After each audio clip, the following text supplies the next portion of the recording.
right, everybody. Welcome to the Gilder Spotlight podcast. Today, I have a very exciting guest. His name is Andy Karuza, the marketing lead at NachoNacho.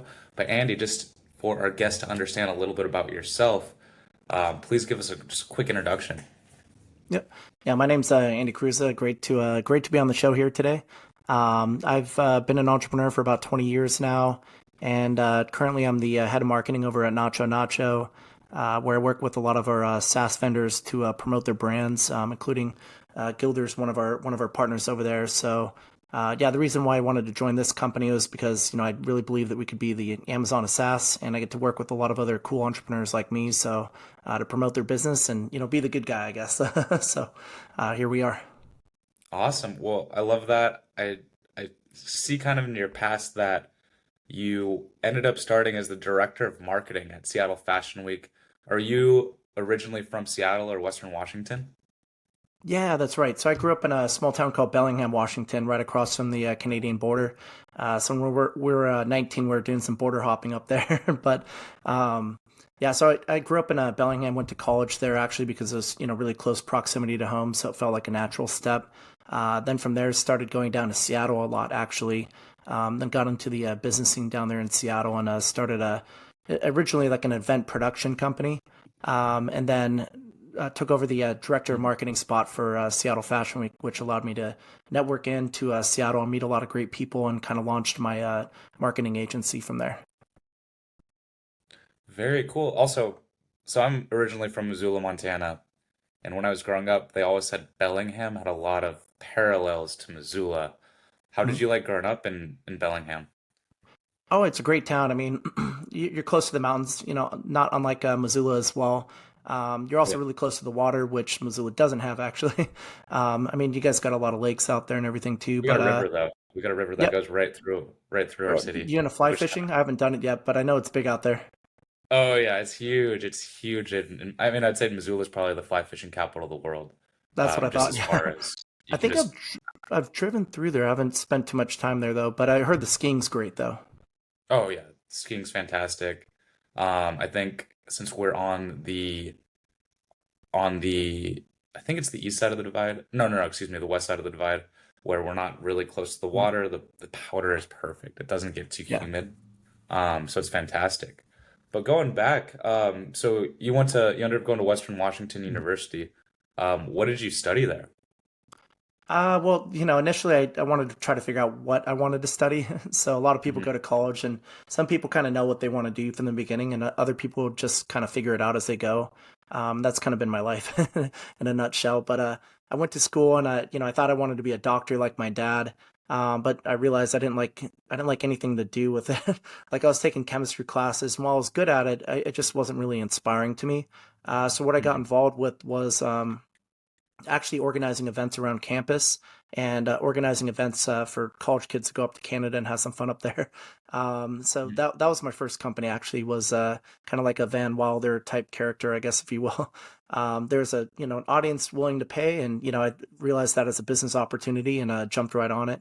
And so from that, I thought, what is this? What am I doing here that I love to do so much? I loved working with people and organizing events at the time, but eventually what I realized was marketing was really my gift, understanding people, really, trying to connect with people and ultimately build experiences for them. So from that, I realized that marketing was, so much more than just like running some ad or anything. It was about creating experiences for people, not in terms of just, how you position a product, but, how you create a product from the beginning. And that's sort of started my path down this road of marketing and then eventually into product development and building, cool products and software that other people can use to help solve their problems. Very cool. And originally, why did you start to get into entrepreneurship? Why did you start that event planning company where you'd bring, students to Canada, start showing experiences? How did that, come into fruition? Well, to be honest, you know, part of the college experience is you go out and you socialize a lot. So, Right. um, I knew everybody everywhere. So for me, I was from Bellingham originally, so I knew a lot of the locals there already. But then, I quickly just started meeting a lot of people on campus, and I'm a very extroverted social guy. So for me, I was able to, make friendships pretty easily, and thankfully, and really connect with people. And from that, a lot of people would always come to me to say, "Hey, Andy, where do I go tonight? Like, Mhm. what's the place to be?" And I was just like this switchboard every Friday and Saturday telling people where to go. And eventually I was like, hey, why don't I just create an event and just direct people over to my thing, and where I can control the experience. And yeah, if I made a few bucks on it too, that's great. Very cool. And were you kind of when you're younger, like in your adolescence, were you kind of always wanting to get into entrepreneurship, or were you always wanting to be kind of that super connector person? Yeah, I guess when I was a kid, I was kind of a dork.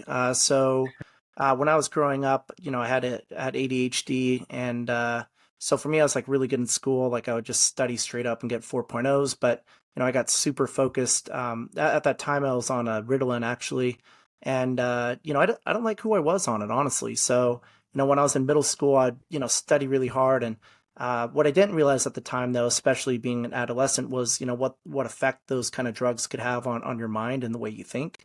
So eventually, one day, I kind of figured it out, and I was like, I don't like this stuff. So I spit it out and stopped taking it. Um, Mhm. but I was getting straight 4.0s. So I was very introverted. I would just go home and study all night and just come in and just ace everything. And but what I didn't like was who I was as a person, right? So when I stopped taking that, finally, it kind of took away this veil, I guess, that kind of a drug gives people, and Mhm. it allowed me to see the world from like a totally different perspective. And I think that's the important thing about life in general, is a lot of people kind of look at life through one lens or perspective, and they think that's the way it is. So that kind of opened me up to this idea that, hey, there's different ways of looking at something, and instead of me trying to focus, trying to bring the world to me, maybe I should try to be good to the world, or try to connect with other people. Maybe I'm the Mhm. source at the middle to really, the source of all my problems starts from within myself, right? And so Right. from that, I started, really making an effort to go out and like network, socialize with people, get to know people better, and really truly connect with people. And from that, I started, the world kind of started shining back on me, right? So, if you smile at the world smiles back. And, from that, I was, not the uncool kid anymore. I was starting to Right. actually make genuine friendships. And from that, it really just gave you a lot of motivation and just energy to kind of keep going in that direction. And I really just fell in love with, connecting with people and helping people and everything. So that kind of got me down this extroverted path, and ultimately into entrepreneurship. But when I was a kid, I didn't realize that's what I Yeah. wanted to do by any means. So I just kind of fell into it.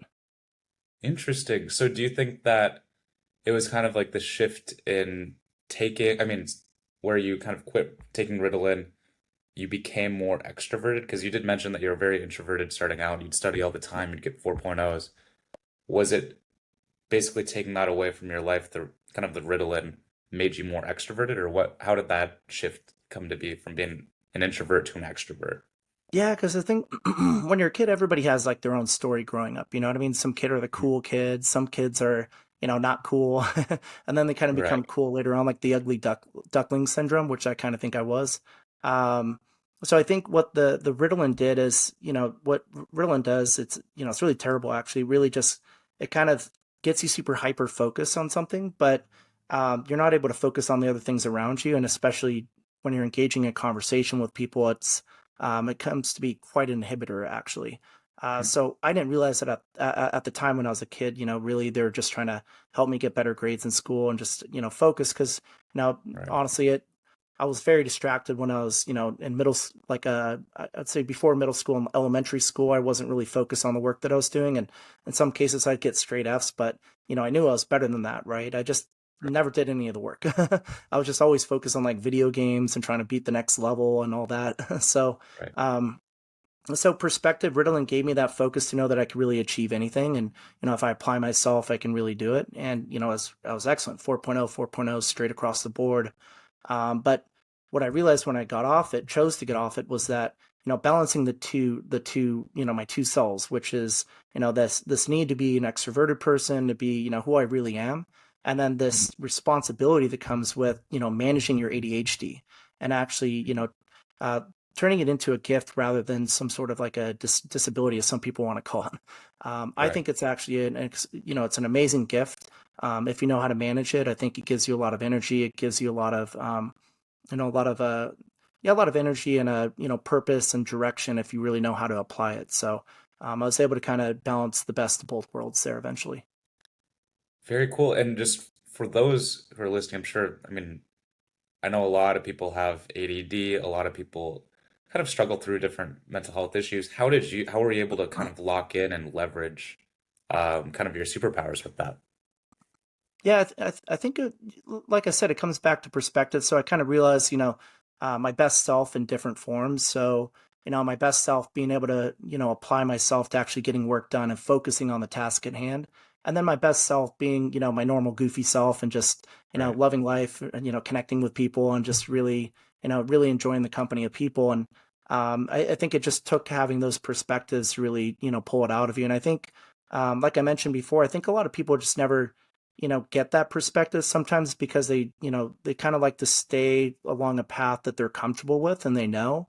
Hmm. Sometimes it's hard and uncomfortable even to kind of look outside of that path that you're on to kind of look at yourself from a different perspective or heck even get, objective feedback from people and apply it to your own life. So um, by listening to those experiences, I think I got into Tony Robbins and stuff like that too, and Hmm. just really kind of understanding that if you take your life, the responsibility in your life and you hold it to your core, you could actually apply yourself in any way you want. Whereas a lot of people just kind of they like to externalize their problems and internalize their wins, I guess if you will. So if you win, it's definitely not because of anyone else; it's because of you, and all of your other problems is somebody else's fault. But if Right. you actually reverse that, it actually gives you a lot of power, where you could, if you know that you're in control of your life based on how you project yourself to the world and how you apply yourself, then, like I said, the world kind of smiles back at you that way. Very cool. No, I really like that. Kind of shifting back to starting your career. So I see that you were director of marketing at Seattle Fashion Week, and then you became the owner of LLE, which is basically an event. Was that the company that you started in college, that event production company? But then it Yeah, looks that's like right. you shifted towards networking and fashion events. What Yeah. got you into fashion? I just kind of fell into it, honestly. My buddy Charles Coe at the time, he was in Seattle, and he was like, "Hey, do you want to get involved in Seattle Fashion Week?" And so for me, I always see opportunities, and a lot of people I think in life are afraid to try a new opportunity because there's a little gap between getting Right. to that opportunity, right? So for me, it involved driving down to Seattle. Being a part of that scene down there, even though I didn't really know anybody, I saw it as a networking opportunity to kind of get my foot in the door. Um, I didn't have enough money to like get a place down there, so I'd sleep in my car a lot. I just knew I needed to be there. So I'd Mhm. sacrifice anything I could to, go to school, study for my tests, get my grades, and then I'd drive down to Seattle probably 4 or 5 times a week and go network down with people there and help put together the Seattle Fashion Week event. And for that was really, kind of a game changing moment for me. It really kind of put me on the map there.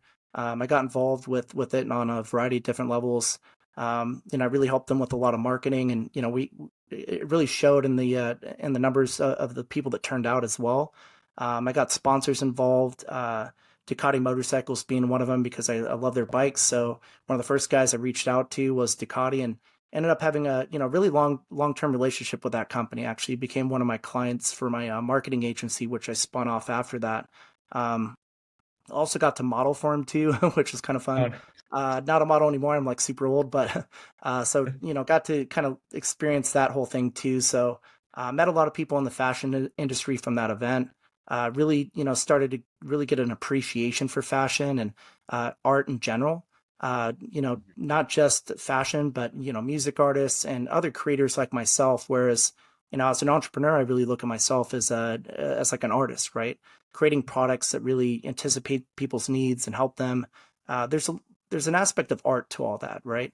And I get a lot of inspiration still to this day from a lot of my friends in the music industry and fashion industry that might not be building software products, but there's actually a lot of similarities between the work that they're doing and what inspires them. And some of their design trends and work that they do that I could apply to, ironically apply to the software industry as well.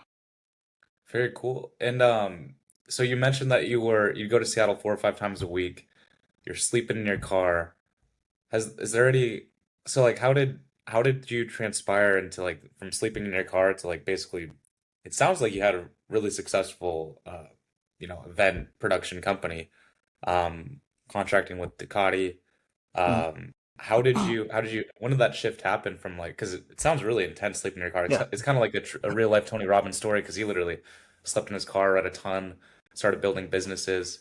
So how did that because like how did you go to the events? Did you have a shower available to kind of get fresh? Like how did all that Yeah. kind of Like a transpire? gym membership always, and Right, right, I'd right. crash in friends' couches and stuff too, right? Yeah. But like, if I was out late, networking with people and, didn't set up a place to stay, I would just crash in my car. So it wasn't in my Wow. car every night, but it was quite a few times. I would crash in the Lincoln Square parking lot in Bellevue because they had like free parking. I would just go down to the Right, right. bottom fifth level and just kind of park in the corner there.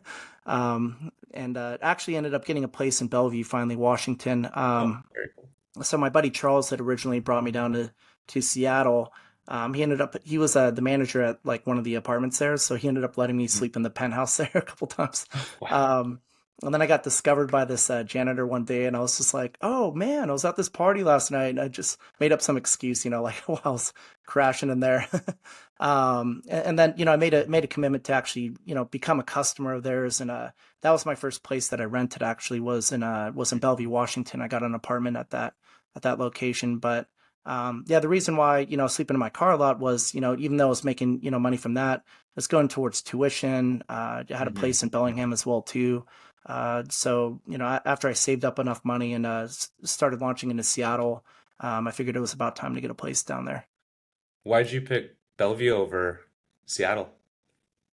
Because Bellevue's I love Bellevue. It's kind of a ritzy suburban neighborhood. Right, right. So Seattle's really cool. It's grungy. Fun place to go out in, but Bellevue's like a nicer place to live. It's just more calm. It's really nice, cool, brand new, like downtown area. There's a lot of, nice restaurants there. Um, I like a lot of the people in the networking out there. A lot of the business owners from Seattle actually live over in Bellevue. A very international crowd too, so I was able to meet a lot of really interesting people from around the world. But yeah, Seattle's got its ups and downs, but Bellevue's just Mhm. kind of like this little bubble. A Right. really nice place to live for sure. Yeah, no, I used to live in Seattle for about 2 years, and I lived right near Yesler Terrace, kind of right on the corner between International District, Pioneer Square. I Oh, loved nice. it. It, yeah, there, and I certainly agree with you that Bellevue is just a beautiful place, Yeah, beautiful downtown, squeaky clean compared to Seattle. There's a lot of kind of squeaky more clean. dirty, yeah, a lot of more dirty, grungier spots in Seattle. And I know that a Yeah, lot of people I mean, a lot of Microsoft employees actually live in Bellevue and I guess Redmond and kind of more on the east side. yeah. Um, and also just Lake Washington's right there, so it's just yeah, Oh, it's yeah. absolutely gorgeous. Yeah, don't tell too But I many see people how nice here, Seattle is. It's oh too many yeah, people are moving there. yeah, yeah. No, I mean, I see here. So you were in Seattle. Looks like from were you there from like 2009 or 2007? So this is kind of before Yeah, Amazon kind of started blowing everything up in 2015. So I feel like Seattle yeah. got really, infrastructure development. Lots of people moving there from Amazon, just in downtown Seattle. Because I Yeah, I know would for say you throw Microsoft, a a lot of rock and people. you'll hit somebody from either Boeing, Microsoft, or Amazon if you're in Seattle. Yeah, yeah, yeah. So were you there kind of like before everything blew up, like around Yeah, 2008, 2009? yeah, yeah. I was down there, yeah, a lot around 2008, 2009. The city's grown really fast, especially over the last decade. Yeah. Every time I go back there, I'm in New York City now, which is already, it's the concrete jungle. But, Right. when I go back to Seattle, I kind of see it growing, really fast, and it'll become its own concrete jungle at some point too, with the beautiful backdrop of the mountains and the Puget Sound there, of course. But yeah, I was there mostly in 2008. Mhm. I'm in New York City now, but I've bounced around to a couple tech hubs. I launched a company in San Francisco, so I was down there for a couple years. Lived in Austin, Texas for a few years as well. New York Mhm. City now, but I've gone back So, to Seattle for a couple years here and there as well. I just love right. the people there, and have a lot of history there. So You basically have lived in three of the biggest tech hubs in present day, like Seattle, San Francisco, and Austin. Yep. What made you, I know you said that you started a business in San Francisco, but why did you decide to go to San Francisco rather than starting it in Seattle? Um, I always had that, I knew San Francisco was kind of, it's the startup like Mecca.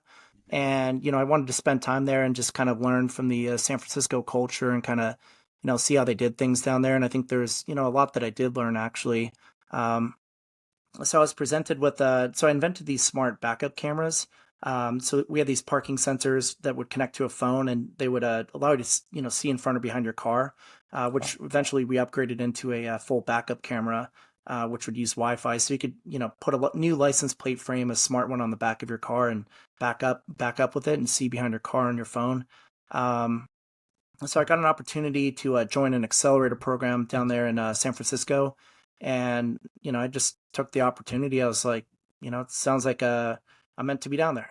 So very ended cool. up going down there and liked it. The business scene was really great. I still go back there sometimes. Still have a lot of relationships in there. I didn't like living there as much, but Mhm. I mean, it's great. It's a great town for business. And I still love going to events back there, but I don't know if I'd live there again. But Right. I'm glad that I spent time there and I got to kind of learn that whole San Francisco mentality for building companies from the ground up. And there's a lot of that time there. Has really defined who I am today, actually. Very cool. And it seems like you're probably there before. I know San Francisco has a lot of issues now today, but it's also kind of in lieu of the Yeah. pandemic. What neighborhood were you in, and um, kind of how would you describe your day to day? Because I feel like San Francisco is the dream for a lot of people. Yep. Yeah. So when I first went down there, I wanted to kind of get a feel for like what it was like. Hmm. So I I ended up going to one of those hacker houses for a little while because I just wanted to kind of get down to the grassroots. And I saw a place up in Bellevue, but I didn't know if I wanted to fully commit to San Francisco yet. So I don't want to sign like a long-term lease or anything like that. Um, so for me, I moved into a hacker house because I heard from friends they totally recommended it because you'd meet a lot of entrepreneurs and people from around the world. So I did join one of those for a couple months. So it was a really cool experience actually. Just you're just around people that are trying to come to San Francisco and build the next startup. So Hmm. once again, a really cool networking opportunity. Learned a lot. Met a lot of great people there as well. And ended up eventually getting a place out in where was it? It's over by the ocean. And then most of the time I spent down there, actually, I took a room at my buddy's place. I'd rent from him actually. So I Oh, was very cool. between there and Seattle, back and forth a lot. So my buddy Josh, he was out in San Mateo, so he had a room he wanted to rent, and I was like, hey, living with a friend, why not? So we had a good time down there. Very cool. And how would you describe kind of like the startup ecosystem and the kind of tech scene, the different dynamics between San Francisco and Seattle? And Austin too, for that matter. We can Yeah, kind of talk a little bit about Austin, just because I know Austin the past 5 years has been kind of, yeah. they call it kind of like the new Bay Area. But Totally, yeah, and even New York for that matter. mhm, So I really, yeah. So Seattle was such a corporate town. I feel like, so mhm, there was some entrepreneurship there, but there wasn't a lot of it. So a lot of people, I don't mean to be condescending or anything, but a lot of people are kind of like, they'd been in Microsoft for like 10 or 15 years, and they were right. like, oh, I want to start a startup or whatever. Where San Francisco people are like born and bred entrepreneurs. Like these are Mhm, people straight out of college that were just hackers that were trying to build the next thing. Maybe they had one or two failed companies, and their third one they were like ready to blow up because of all the stuff they learned in the other ones, and the third time they hit or whatever. But mhm, purebred like entrepreneurs down there in San Francisco, and that's what I really liked about it. Um, Seattle's got a lot of corporate people that are trying to dabble in entrepreneurship, but they're not really quite ready for it. But I do think the scene's starting to turn around there. I do know some of the I do know a lot of the the tech scene influencers there and whatnot, and a lot of the entrepreneurs up there too, because it's a smaller community, but it's definitely growing. There's a lot of really good influence from some of the tech leaders there that are kind of helping drive that entrepreneurship. So it's really great to see that. So Seattle's going to be on the board here over the next few years. mhm. Austin, does have a really good scene. It really revolves around Capital Factory is kind of the core there. Right, Um, right. Techstars and some of these other incubators have, satellite offices there, and they're part of the mix too. There's some good venture capital firms, but not a ton of them. I've met most of them down there. They're really good guys. But yeah, I love the Capital Factory. I think they really are the center of the whole tech scene there.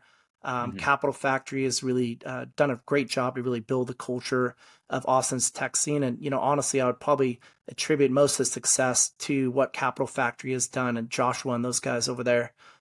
So definitely a big fan of that. I think Austin's going to continue to grow. It's going to take a lot of people from California. A lot of people from LA or San Francisco are moving there for better, living expense, better living conditions, much Hmm. more affordable housing. It's a really cool, lifestyle and culture down there in Austin as well.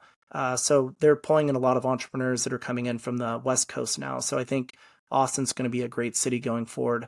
Um, and now I'm in New York City, and I just love the people here. I think it's Hmm. probably my favorite city because I think New York really attracts people that are trying to compete at the highest level. So, Hmm. across industries, that includes, music, fashion, entrepreneurship. Again, you get a lot of real entrepreneurs here. You also get a lot of people that are coming in from Europe here to network as well. So there's a lot of like international scene here kind of built into the industry. But yeah, a lot of the people I meet here, they don't BS around. They're really about their business. They want to go in and get stuff done. And I really respect that hustle here. So, again, very strong entrepreneurship scene. And people don't mess around here. So, Right, right. I do like that about New Yorkers. So if they like you, they'll tell you. If they don't, they'll tell you that as well. So you don't waste your Yeah, time. they're straight up in New York. So after San Francisco, you went straight to Austin. Why'd you decide to go from San Francisco to Austin? So from Austin, we raised some money from Austin. So, they wanted us to Was it come Capital from Factory Capital that helped Factory. you? Got Yep, it. yep. Yeah, so we figured we were doing our next round there, and for the IoT company, it's always hard to raise money. A lot of Hmm. investors don't like hardware. So for us, we took that opportunity and we saw, Austin is a great city, and I really liked what the Capital Factory was doing down there. So that's what ended up bringing us down there initially, or bringing myself down there. But I ended up liking it a lot. I ended up spending a lot of time between there and Seattle, so I got a place in both Austin and Seattle, and I was like back and forth between the two places for a couple years. So being an entrepreneur, I know that entrepreneurs basically have to be as frugal as possible. How did you have the funds to have a place in multiple different cities? Mhm. Yeah, Like so how did for you? me, yeah, so my agency, I had built that up for years, and ended Mhm. up selling off my book of business to another company, and I had Google as a client, Microsoft, LA Fitness, Ducati, like I mentioned, BMC Software, a lot of really big brands. Amazon was a customer, of course, too. If you're in Seattle doing marketing and you don't have Amazon as a client, then you're doing it wrong. But yeah, so I was able to fortunately have many great years with the agency there. But eventually I kind of got tired of, helping other people kind of build their companies and, having people just come to me with their problems. And a lot of times it would be like a really shitty product or whatever. And I would say, well, first you got to start with a better product, right? Because if you have a great product and you're creating a great customer experience, it makes it way easier to sell. Like you're coming to me after you launch like a really bad product and you want me to try to sell it somehow. Um, so a lot of times, with some of the earlier startups too, I really got involved in trying to help companies identify like product market fit and getting that MVP going for the product, which for me was really exciting. Actually, working on those kind of projects more so than the bigger clients. Um, and from that, I really got excited about doing product development. So that's where I launched the ended up launching the FenSense product actually because I saw a need for it and I wanted to try my hand at actually building a product that I can market myself. That's kind of what led me down that path. Very cool.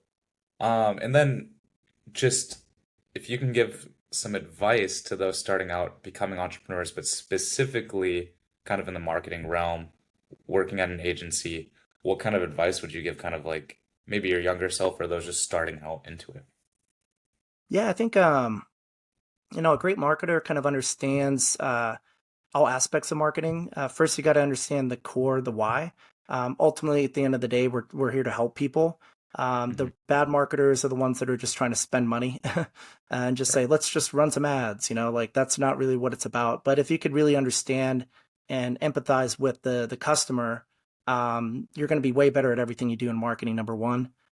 Two, it's good to understand cross-functionally, like what other departments are doing and how to collaborate with them. So, over the years, I've learned a lot about engineering. I've learned a lot about, operations, the financial side of the business, and, being able to bring all, put when I'm putting on the marketing hat, being able to, weigh those pros and cons with everything I do. It's, operations comes into effect if you want to launch a campaign with marketing, right? You have to understand finances and how to be frugal and how to budget things. Otherwise, you just end up like those other guys wasting a bunch of money on ads. Um, Right. Understanding engineering and design will help you, design products or, your software in a way that makes it have a better user experience, that makes it have better onboarding, that makes it more marketable as a product, which makes all the other things that you do as a marketer much easier because you really got that product market fit correct for that customer and you're really actually solving a genuine problem. Then you could just go out and you could tell people about it and you're not wasting your money or your time with that. Um, Mm. Third, I would say understand all disciplinaries of marketing. A lot of times people just you know, look through the lens of what they know, right? So if you're like the SEO guy, you think you could throw like to a hammer, everything's a nail. You know what I mean? If you've ever Right. heard that mentality, that saying. Mhm. So if you just know SEO, you're going to look at every problem from the SEO perspective, which SEO might be part of the mix to solve the marketing problem that you're trying to address. But um, if you understand if you understand you should understand design, advertising, you should understand PR. Like not the same tool doesn't apply to every single situation. So a lot of times marketers get very specialized in just one area and they don't see the forest for the trees. So they don't see all the other things they could be doing or actually might be better marketing channels or strategies than the one that they're comfortable with for this particular product. And a lot of times that's why they fail when they're going into a marketing exercise, I guess, if you will, because they want to Mhm. rely heavily on the stuff that they know rather than being uncomfortable enough or comfortable with being uncomfortable to learn new things and actually gain new skills. Because the next project you come around to, you're going to have that additional skill set, which you might realize that SEO is not the play for this particular Mhm. marketing problem. Maybe social media is. You got to get really good at building a social media community for this company. Mhm. So understanding all those different levers you can pull and having experience with all of them, even if you're not an expert, you can follow the Pareto principle. 20% of the effort to understand 80% of it. If you do Mhm. that with all these different strategies, you're going to be pretty dangerous, right? In terms of your effectiveness and capability as a marketer. Wow. No, I love that, and also I love how pretty much people don't like to feel uncomfortable. So when you said they have to feel comfortable feeling uncomfortable, I really can resonate with that. I love that Yeah, you don't quote. uncomfortable Um, means you're growing. yeah, yeah, yeah, exactly, exactly. But going back to kind of early on in your career, how were you able to get such big clients? Just starting out, like, you said you had Google, you had Amazon, you had Ducati. How were you able to kind of source those leads? Just networking and referrals. The Wow. entire company was like a referral based business. So, Seattle Fashion Week, like I mentioned, I got Ducati as a partner to work with them. Microsoft came out of an introduction from Ducati, actually. And Oh. then, yeah, just, client referrals. They would say, hey, you got to talk to my buddy. He worked with me Mhm. at company X. Now he's at company Y. He needs, innovative marketing strategies. And they would introduce me accordingly. So, um, if you're out there networking, if you do good work and, if you do good work and you show results for people, they're excited about it. They're going to tell other people about that as well. So it's just kind of one win at a time, if you will. Very cool. Yeah, it sounded like Ducati really helped kind of kick. It sounds like having one name brand company that you work with will really help kind of kickstart your credibility. Oh, Um, always. Yeah. It's like, I mean, it's marketing 101, right? Customer mhm. testimonials. If you've been in the press, you throw your little logos at the top of the website, like Mhm. some of Mhm. the brands you work with, people see the logos and they say, oh, he's got that logo. I know that logo. So he Mhm. could probably do the same work for me, right? So, Right, right. if you, if you have like some software brands on your profile and people see that other software brands will say maybe he can do the same for me. And, honestly, that's how a lot of people hire in general. It's just, looking at your experience and who you've worked with and more importantly, what have you done for them? That's where Mhm. that buying decision really comes from. Right, right. And just going kind of looking at your kind of career history. It looked like you came to New York. Was it about a year ago or 2 years ago? When did you end up moving to New York? About 2 years ago, I would say. 2 Yeah, years ago. it's time flies, but I was Yeah, coming out yeah. here a lot because I met a girl. So, Oh, um, nice. yeah, I was flying Makes cross sense. country between here and Seattle, and eventually Oh, we just ended up saying, let's get a place here. right, right. And then was that when you joined Nacho, or it looks like you started NachoNacho when you're in the Bay Area, or how did that kind of come into fruition? Yeah, so NachoNacho, I ended up meeting Sanjay, and I love their vision, and so I hopped on board about a year and a half ago, I think it was. Hmm. Again, time flies, so I'm almost at Yeah. 2 years here pretty soon. But yeah, love their vision. It's a totally remote company, so I can kind of, balance being, kind of, wherever I need to be, wherever my heart desires, I guess. So ended up being in New York City, and actually the CEO ended up moving out to New York as well too. He had spent a lot of time out here himself too. So we have three of us here in New York City now. The rest of us are in San Francisco. We have a couple in Brazil and a few in Europe as well too. Very cool. And kind of just some final remarks. What would you say, like, what are you most excited about with kind of growing NachoNacho, growing the marketing endeavors with NachoNacho? What kind of sparks you to continue to grow this business every single day? For me, and I told Sanjay this when I joined. It was um, I like purpose and value in everything that I do. I like to believe in the product and believe in the mission. So I've done Mhm. companies like when I was doing the consulting, I would help companies. I figured I'm helping them grow. Uh, for the backup camera company, it was helping save lives. For Mhm. help my buddy launch a smartphone company too. They had a eco-friendly phone, so I thought it was a cool mission. Now Mhm. they have a safe phone for kids too. So meaningful products, right? Like with a real story behind it. And so I think for NachoNacho, what I really saw was, obviously a great opportunity. But I saw like, myself and everybody else's shoes, right?